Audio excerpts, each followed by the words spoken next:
పూర్తి వివరాలకు చదవండి రేపటి అక్షర శిల్పం దినపత్రికలో.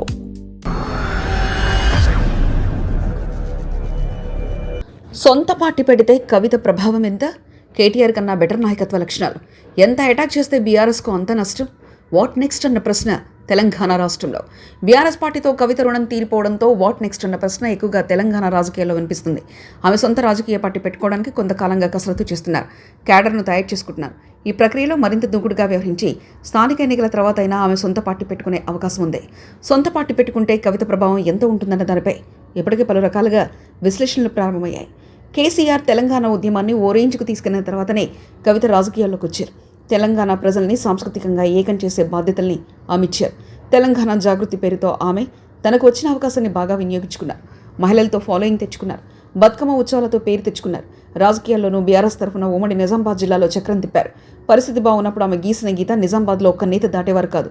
కేటీఆర్తో పోలిస్తే నాయకత్వ లక్షణాలు బెటర్ అని బీఆర్ఎస్ నాయకులు చెప్పుకొచ్చారు. కవిత సొంత పార్టీ పెట్టుకుంటే దున్నేస్తారని ఎవరు అనుకోవడం లేదు. ఆమె కూడా అలా అనుకుంటారని భావించలేదు. కానీ రాజకీయ ప్రభావం చూపించడానికి రాష్ట్రం మొత్తం దున్నాల్సిన అవసరం లేదు. ఏదైనా ఒక పార్టీ గెలుపటంని ప్రభావితం చేయగలిగే బలం తెచ్చుకుంటే చాలు. గేమ్ చేంజర్ అవ్వచ్చు. భారత రాష్ట్ర సమితి బీజేపీలో విలీనమైతే తెలంగాణ పార్టీగా కవిత పార్టీనే ఉంటుంది. ఒకవేళ విలీనం కాకపోతే బీఆర్ఎస్ ఓటు బ్యాంకులో 3-4% సొంతం చేసుకుంటుంది. ఈ మాత్రం చాలు బీఆర్ఎస్ను ఓడించడానికి. కవితపై బీఆర్ఎస్ ఒకసారిగా దాడి పెంచింది.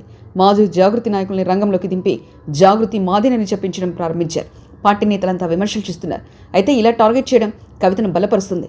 కవితకు కావాల్సింది కూడా అదే. అందుకే తనపై బీఆర్ఎస్ వైపు నుంచి మరింత ఎక్కువ దాడి జరిగేలా ఆమె ముందు రాజకీయాలు చేసే అవకాశం ఉంది. సో కవిత సొంత పార్టీతో తిరుగులేని విజయాలు సాధిస్తారని అనుకోలేరు. కానీ తన టార్గెట్ను మాత్రం ఆమె అందుకోగలదు.